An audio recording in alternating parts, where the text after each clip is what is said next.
ask them if they have a specific item. soup. Do you have a specific John has a apple? plan. Talking to Randy's his plan. Yeah. Somebody just called and asked if we have a specific comic, and then they didn't tell us what specific comic that was. Then they asked for a comic that's not out yet, so that's where the whole Last Ronin thing came from.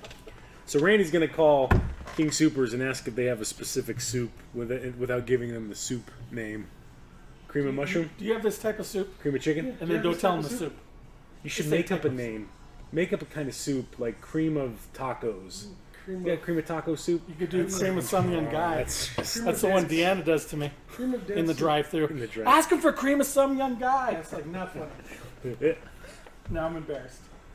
It's out there now. It's out there for the world, and it's going to be on YouTube. She got me once in a drive-thru at the speaker and at the window. That's amazing. Yeah, that's amazing. She's a keeper. I've never met her, but that to me is a keeper. She's only been here once.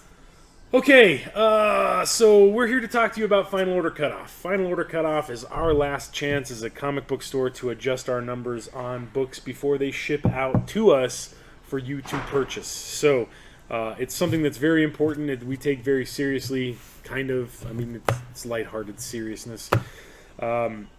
But it's critical for you guys to pay attention to this stuff, to let us know what it is that you would like to order so that we have that product for you when the books show up, as long as the books show up. Yeah. Diamond, FedEx, UPS, there's always going to be issues, but at least this allows you to make informed comic book purchasing decisions, and that's what we're all about, kind of. So every week we do this. The DC product that we're going to talk about today is on FOC Sunday, September 27th. And all of your requests are due to me via this. You can either comment right now on the video. You can comment on the post that we just posted about. You can send us a message. You can call the store. Somebody's calling right now. Carrier pigeon. Smoke signal. That's a good one. But your DC requests are due by 11 o'clock. Our time, Sunday, September 27th. If you're coming into the store and making requests Saturday night, because I'll come by Sunday morning and grab the list and do all the FOC stuff. Everything else that we're going to talk about is on FOC Monday, the 28th. Most of all of these titles are in stores October 21st, so you're going to see a lot of spooky things just in time for Halloween. But again, 11 a.m. on Sunday, September 27th for your DC stuff. 11 a.m. on Monday, September 28th for everything else. If you would like to subscribe to anything that we're going to talk about here, please comment sub with the title, and we will add that to your hold slot. That way you get the subsequent issues of all of the books. If you don't want to commit to something, that's totally cool. We understand that. You can comment pull with the title, the cover if there's multiple covers, and how many copies you would like to order. Zach Rubico, shout out to Zach, ordered a bunch of copies of the oh shit, I totally forgot the name of the book. The new Gerard Way True Lives of the Fabulous Killjoys. He ordered 5 copies because he wants to pass them around to friends who like My Chemical Romance at his school. And we can do that as long as you tell us by those cutoff times. So 11 a.m. Sunday, September 27th for DC, 11 a.m. Monday, September 28th for everything else. Okay, so from Dark Horse this week, in stores October 21st, there is a new Assassin's Creed comic, Assassin's Creed Valhalla Song of Glory. Blades clash in this prequel to Ubisoft's next hit video game, Assassin's Creed Valhalla, which I think is supposed to come out this fall, right around time for Christmas. Norway, mid-9th century. Eivor, a Viking warrior, observes a village raided by a neighboring kingdom. Bloodshed and mayhem erupt as she seizes the attack in her own favor, but will her victory be a blessing to her clan or a terrible curse? Elsewhere, another Viking searches for a different kind of prize, one of crucible steel. Written by Cavan Scott, with art by Martin Tunica and cover art by Karl Kopinski.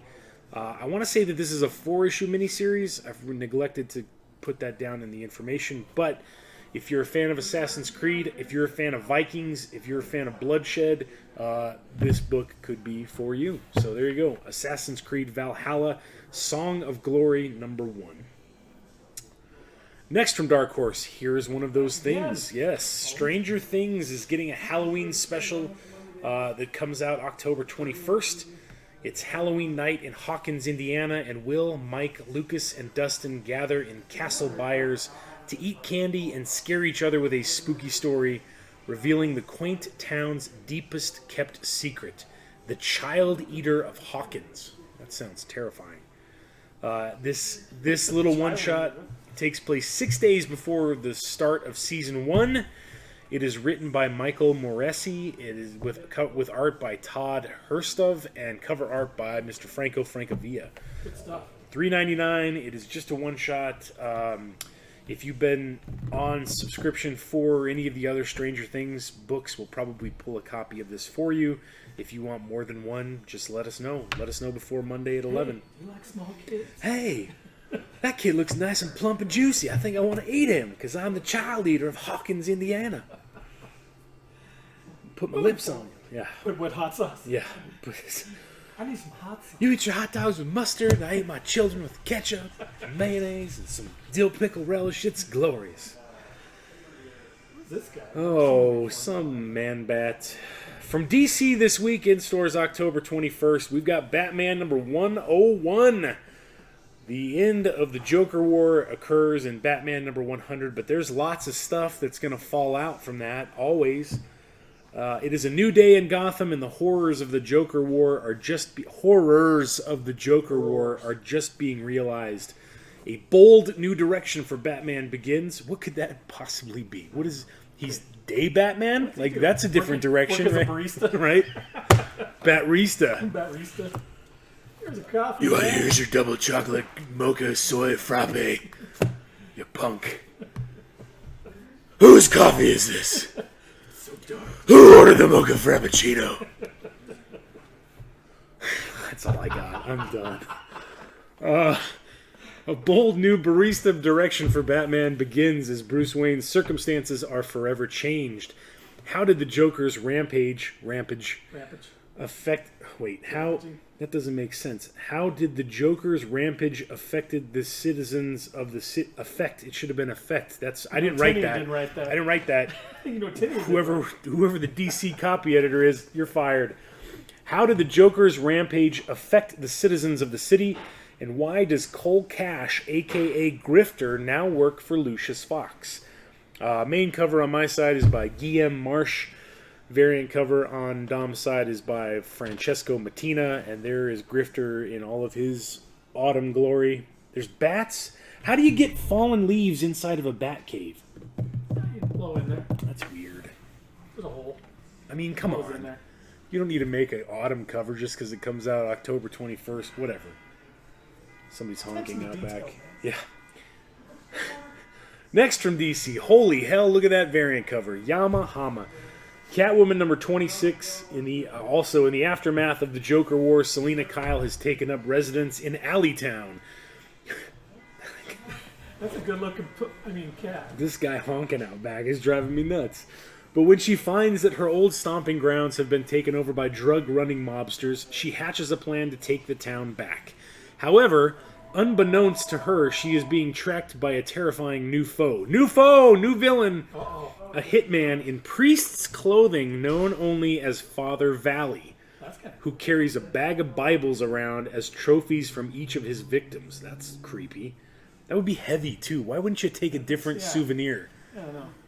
Let me strap these encyclopedias on my back, and that's how he beats you to death. Is with the power of Christ compels you.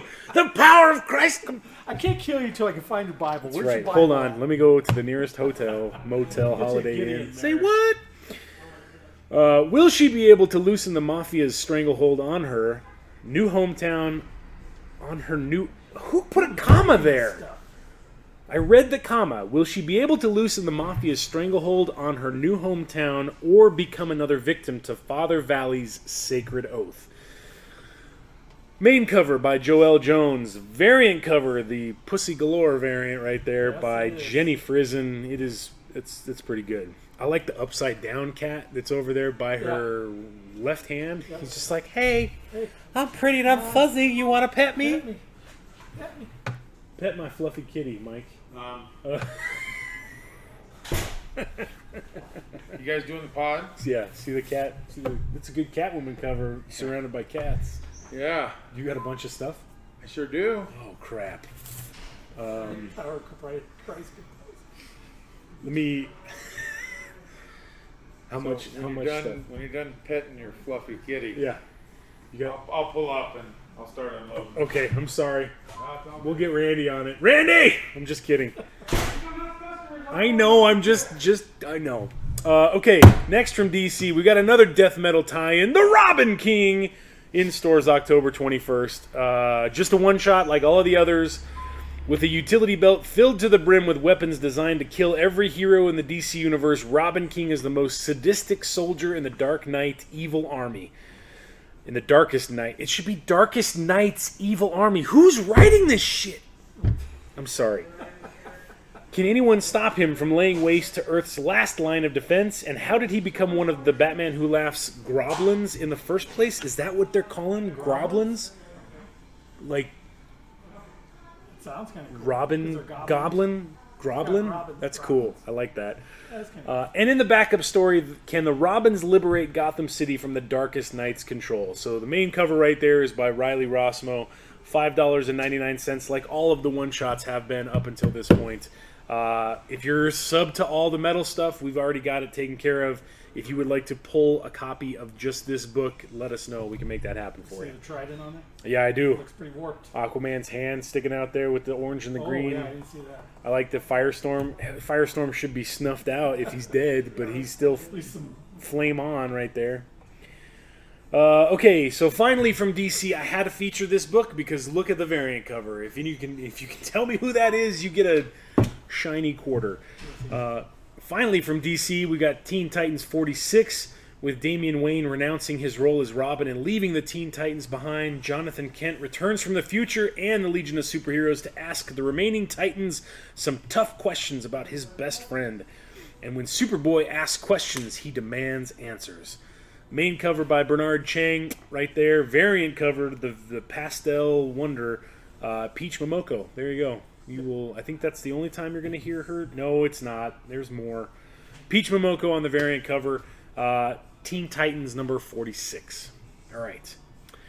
From IDW this week. This is I think the third year in a row where they've done this little holiday Vader's Castle story just in time for Halloween.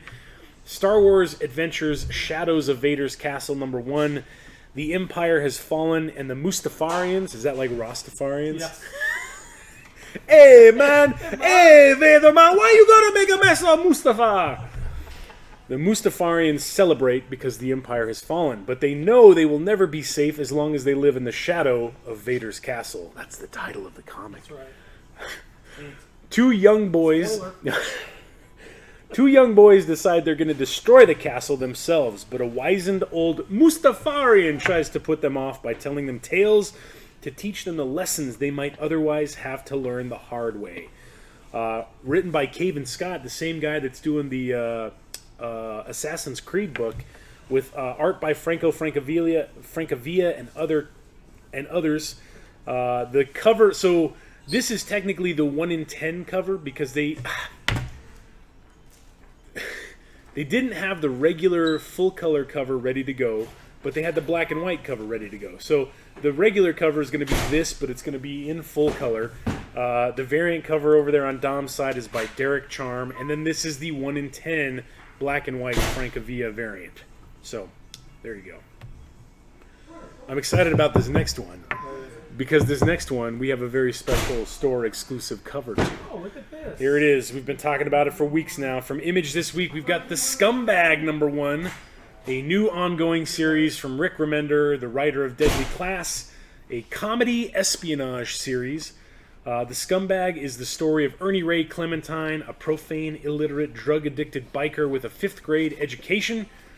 He's the only thing standing between us and a total Armageddon because this dummy accidentally received a power-imbuing serum making him the world's most powerful super spy.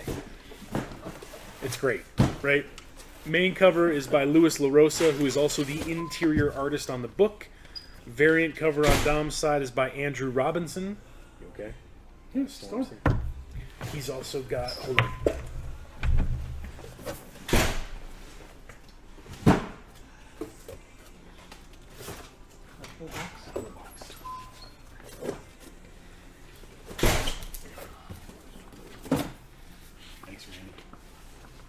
sorry.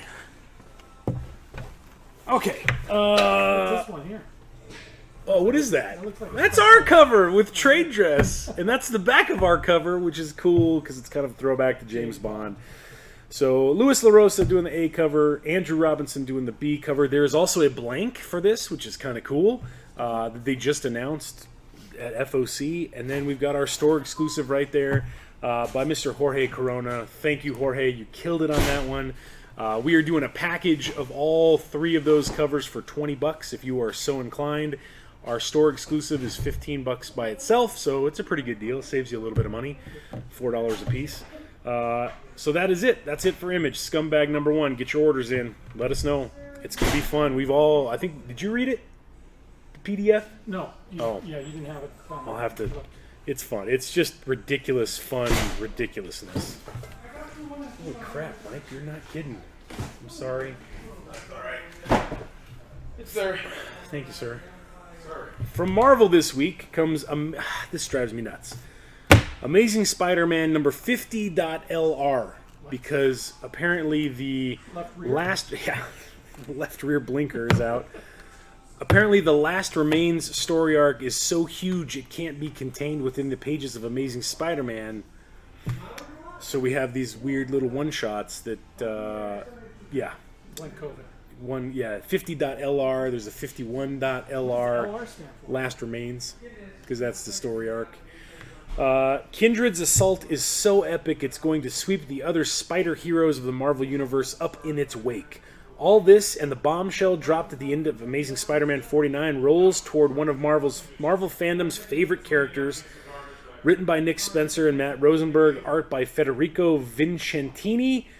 The cover to the main, that's the main cover right there, is by Sarah Pichelli, so we've got all the Spider Friends on there.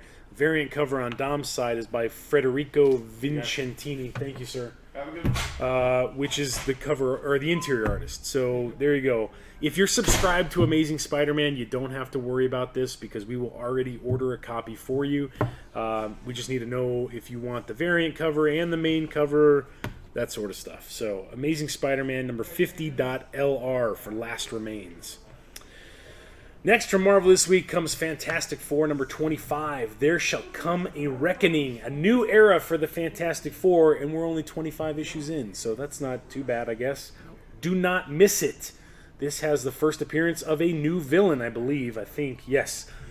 It says right there. I didn't read it. I said it before I read it. This issue has it all. New artists, new villains, new uniforms, and a new major permanent status quo change for Marvel's first family. Who is the helmsman?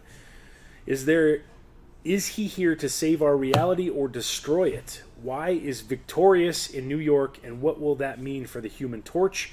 All this in an appearance by Dr. Doom, one of the most important characters in the entire cosmos, returns from the dead, and a major turning point in the history of the FF. That's a lot to unpack in one issue of a comic book. Is this technically a first appearance then of the suits? Well, it's a first appearance of the suits. It's a first appearance of Helmsman. Somebody comes back from the dead. There's a lot going for it in this particular book. Okay. Doom? Yes.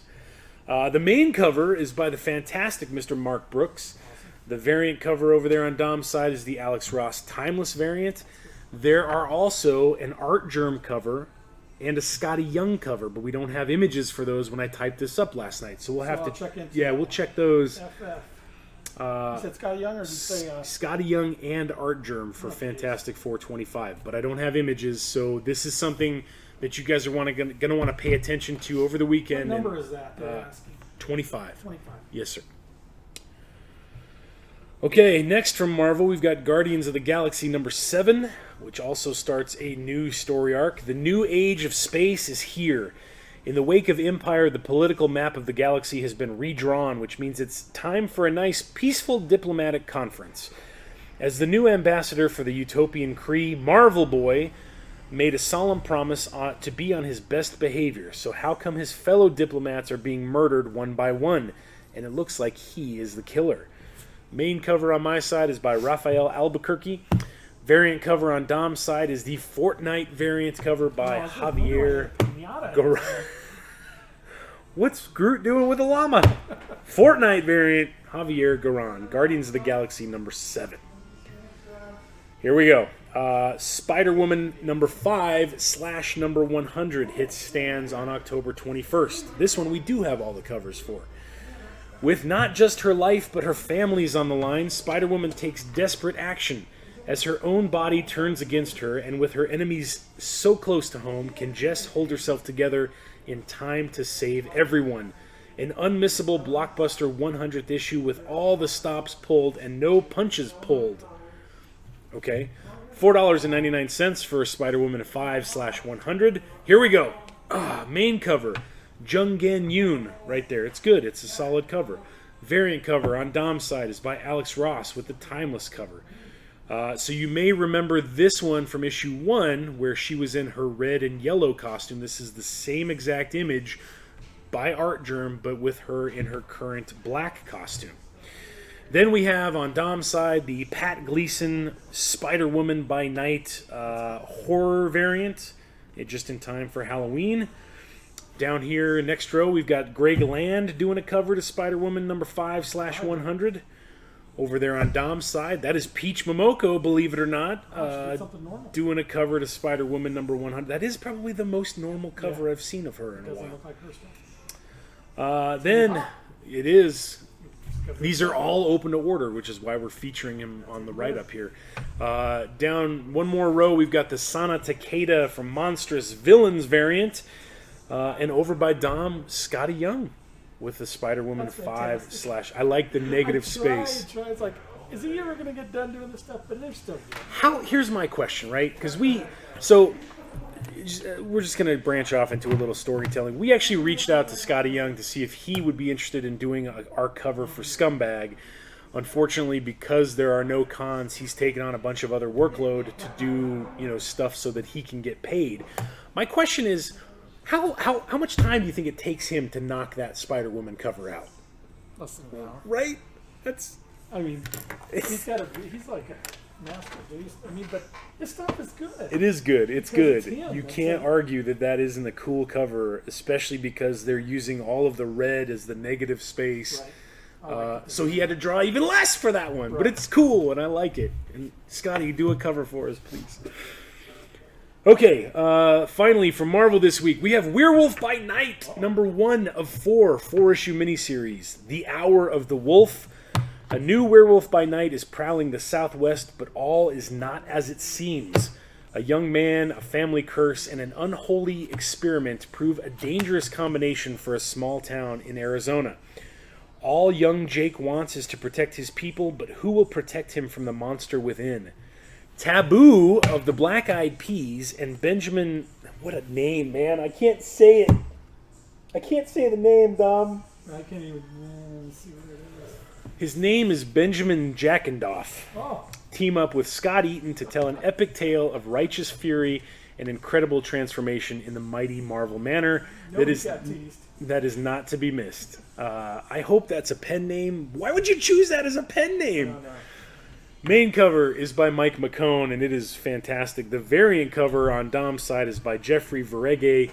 You will see more of Jeffrey's stuff because Marvel's got an Indigenous Voices one-shot that's coming out that's all about Native American folks and their contributions to comic books.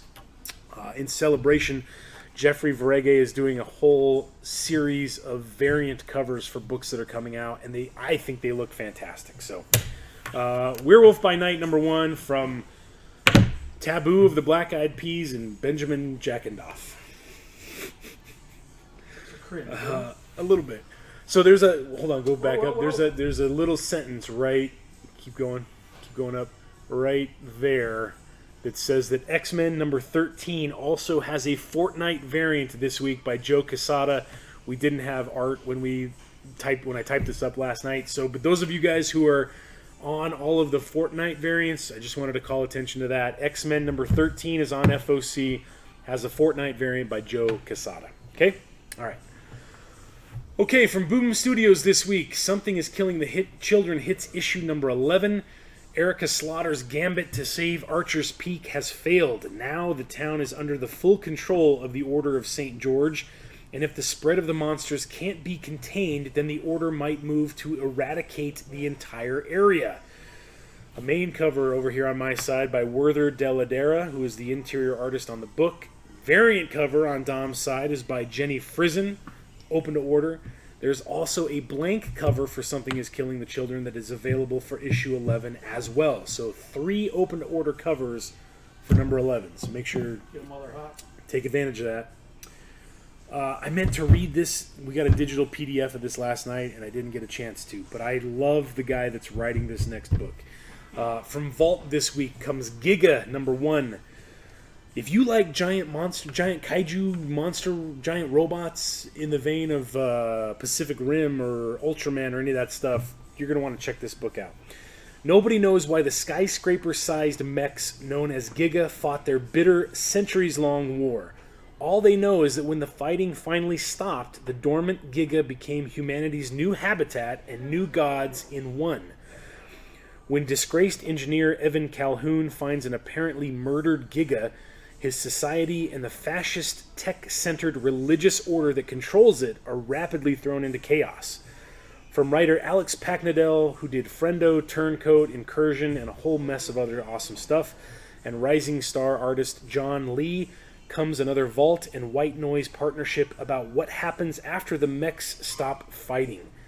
Main cover on my side is by John Lee.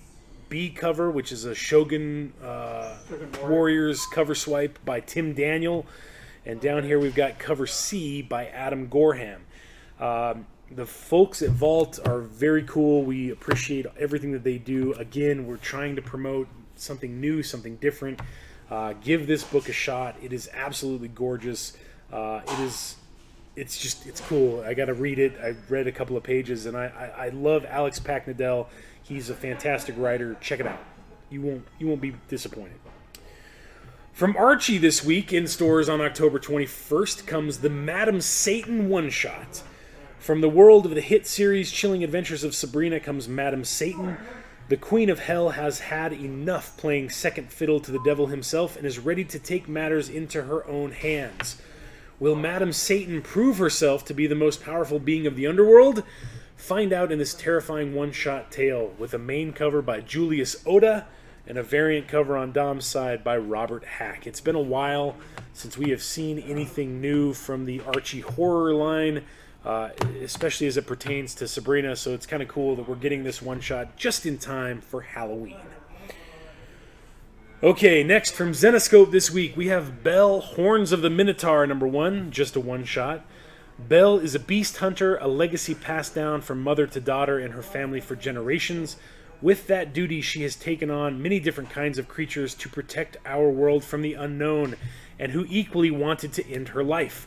From centaurs and aurents to Medusa herself, Belle has stood between them and innocent lives.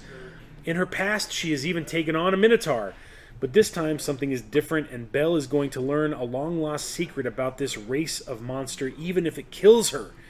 Stand back, but don't miss this new action-packed issue.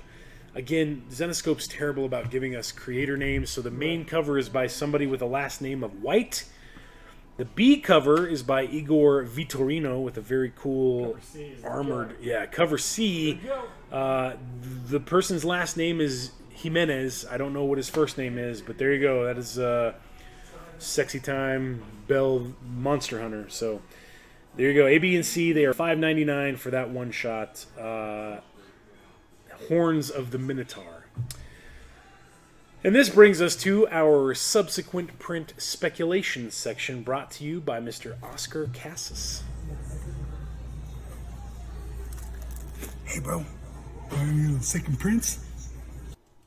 We do, and they're all Marvel, baby.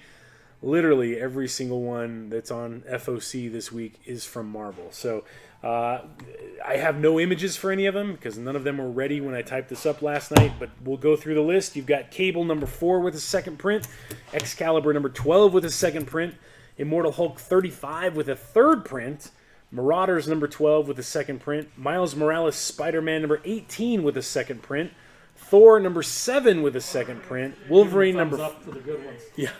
Wolverine number 5 with a second print, and X-Men number 12 with a second print. So the take-home from this is that all of those X titles, Excalibur, Marauders, Wolverine, and X-Men, were stuff that is leading into X of Swords. So if you're not subscribed to X of Swords, we're trying to order a generous amount to keep on the rack so that we have copies for people that just want to pick it up off of the rack. But if you're concerned about not receiving a first print, let us know so that we can sign you up for it. It's 22 parts, but Creation just came out this week. Nobody's read it that has talked to us about it yet, but it should be good? Question mark? Okay, this brings us to our final segment. Who does number 2 work for? Sorry, that was quick with all of the second prints, but I don't have pictures for you. Who does number 2 work for?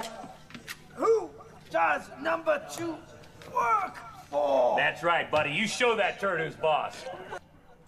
You gotta show him. Show that turd. I tried showing him once. We are that turd, so show us who's boss by ordering comics. That's, yeah. So the reason that we do the number 2 work for spotlight is because, number 2s are always under-ordered. Shops go big on number 1. People take a chance on number 1. They might buy it for speculative reasons.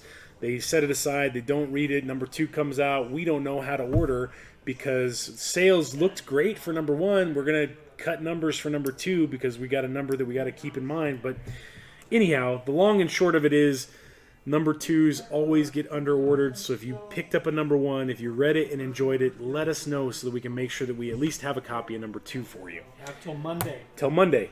Till Monday for everything that is not DC. From Aftershock this week, Miles to Go number 2. I think number 1 came out last week. I like the cover. I read it. I read like 10 comics this week. Don't lie. I'm not kidding. And I read this book, and this book was fantastic. They don't give you a whole lot of information. It's about a mother and her daughter, and they're divorced from a father. And the mother and daughter have been part of something. We don't really know what that is. It might have been an experiment. It might have been something else that turned the mother into an assassin when she was a kid. And so it's kind of her trying to figure out what her place is and how her daughter works into it. It's a great. The art's awesome. The story's good. For the first time since childhood, Amara Bishop has taken a life. Now she and her daughter Aaliyah find themselves on the run with an aging former assassin named Moses Graves. As the trio works to figure out who is stalking them and why, Amara and Moses reflect on their past as killers and begin to wonder if their unsuspecting loved ones might be in danger as well. Stephen Molnar is the interior artist. B. Clay Moore is the writer. If you haven't had a chance to check it out and you dig the kind of spy, espionage, action, mystery sort of stuff, we still have copies of number 1 on the rack. Number 2 is on FOC today, or on Monday, from Aftershock. Miles to Go, number 2. From Dark Horse, this one came out, I think, 2 weeks ago as well. This is You Look Like Death, Tales from the Umbrella Academy, number 2 of 6. When Klaus channels the ghost of a renowned actor at a Hollywood party, his retired paramour realizes he might be exactly what she needs to regain the limelight, and gives him a taste of real magic. Meanwhile, the vampire chimp drug lord, that's one of my favorite sentences that I've read all morning, takes a red eye to Hollywood to search for the umbrella brat who stole his stash. Cover A on my side is by Gabriel Ba. It does, very much so. Cover B on Dom's side is by I.N.J. Colbard, who is the interior artist on the book. And then down here we have cover C by Leonardo Romero. You Look Like Death, Tales from the Umbrella Academy, number 2 of 6. Vampire chimp drug lord. Favorite. That's my favorite thing. Favorite thing today. Vampire chimp drug lord. Okay, from Image this week, I read this book too. Stillwater number 2 is on FOC. Daniel West has returned to Stillwater, but his homecoming is anything but happy. What secret is the town hiding from the outside world, and can Daniel save his mother from meeting her fate within the park? Find out in Skybound's newest horror sensation, written by Chip Zdarsky with art by Ramon Perez. The whole idea, the premise around Stillwater is that there is a town that exists where nobody dies. And they're not too keen to visitors, And the main Daniel, the main protagonist, gets a notification that his mother needs him, that he needs to return to Stillwater, and then shit hits the fan. So They also have a good ice cream shop there. yeah. What's it, Bronze? Oh, Brahms. God, Brahms. Brahms. I love Brahms. All right, Stillwater number 2 on FOC on Monday. From Marvel this week, Iron Man number 2. So number 1 came out last week. It's a new creative team on Iron Man. The guy from *Halt and Catch Fire*, I can't think of his name, is writing it. He's also writing Doctor Doom. Doctor Doom has been very positive. I haven't had a chance to read Iron Man yet, but people are saying good things about it. Tony Stark continues to roughly dismantle the fancy, shiny, and sophisticated ways of his past, but the world doesn't seem quite convinced that he's changed his rich guy tune. I wouldn't. You're rich. I'm rich! You do whatever you want. That's right. As Iron Man, he takes the fight to the streets, looking to sacrifice himself on the altar of superheroism again and again. First with Arcade and Absorbing Man, then with medical vigilante Cardiac, all in hope of redemption in the eyes of the public. Only trouble is, he might get himself killed in the process, and there are still plenty of people in line with an axe to grind. Old friends like Hellcat try to help him find peace of mind and speak truth to his stubborn god complex, but lurking on the horizon is a threat Tony, and indeed the entire cosmos, hasn't seen in years. Korvac! Oh, shit. Yet another... Yeah. Yet another guy who believes he's smarter than the rest of the universe. Main cover on my side is by Alex Ross. Variant cover on Dom's side is the Marco Cicchetto Fortnite variant. There you go, Fortnite. Is it supposed to be Black Panther? I don't know. I think it's a Fortnite. I don't know. That's really I don't cool know. if it is. And then down below here we have the Mattia de Illis Man-Thing horror variant. Iron Man thing. I don't know. He's in the armor. I'm trying to see the orientation of that. I don't get it. He's kind of slumped. Those are his arms right there in the Iron that's his Man arm. gear. Okay. I don't know why the helmet. I think his head split the helmet. I don't know. I don't know what's going on. It's a cool cover, especially if you're a Man-Thing fan. So that is Iron Man number 2. Korvac makes a return. That's exciting. Next from Marvel, Juggernaut number 2 of 5. Number 1 just came out this week. Juggernaut isn't the only one who's left destruction in his wake, and he thinks it's about time for the immortal Hulk to take responsibility for his actions. Main cover by Jeff Shaw right there on your screen. 5-issue miniseries. Number 1 came out yesterday. We still have copies of that if you want to pick that up. Fighting with Hulk in number 2. Be good. And that's it, kids. That brings us to the finale of the Who Does Number 2 Work For? The last little bit that we leave you with every single week is the entire list of titles that are on FOC. The first big block that you see right there is all the DC product. There are no item codes. You can see Batman 3 Jokers number 3 is on that list. You can Google most of that stuff if you have questions about what things look like, or you can come in and ask us and we can show you off the Lunar website. After you get through all the DC stuff, there we have everything broken down by publisher, Boom and Dark Horse and Dynamite. All of the item codes in the left column right here are what you need to look for. So we're going to check for the FF Art Germ. All you have to do is to copy that item code, paste that into a web browser of your choice, and the very first thing that pops up should be the previewsworld.com listing for that particular item. Oh, shit! We win! Son of a... Finally! How many weeks have we been doing this? 40 I was not expecting that to happen, so that's kind of cool. There you go. There is the Art Germ Dr. Doom cover. That is great. That is fantastic for Fantastic Four number 25. Can we check and see if the Scotty Young one's up too? Why not? Let's go 2 for 2, maybe. Come on! No whammies, no whammies, no whammies. Stop! We're going to go back here. Oh, what am I doing here? We'll just close it out and make it easy. So please. That's cool. There you go. I'll have to edit my post now. Come on, come on, come on. Oh, damn! 2 for 2! Look at that. That's cool. That is a cover swipe of cool. FF number 1. I can't read the text from here, but I'm sure it's very witty and clever. Then I suggest you speak with my... Hold on a sec. Come on, Giganto. You're doing your whole breakthrough, the street thing. and fighting young versions of the Fantastic Four would be a no-brainer favorite. And I suggest you speak with my agent and bring your credit card. That's great. Because of the days of me doing free homage covers are over. That's fantastic. he's riffing himself Oh, right there on the really cover. small guy. I couldn't read That's it. pretty cool. So there you go. That's what you do. You take those item codes, you copy those into a web browser, and sometimes you're surprised when the images are actually there like they're supposed to be. Yep. Get us your list. Let us know. Sunday, 11 a.m. for DC stuff. Monday, 11 a.m. for everything else. We'll be on tonight, 5 to 7 for the stream sale, so don't miss that. Have a safe week. Have a happy weekend, and we'll see you around. I'm John. Done. Peace.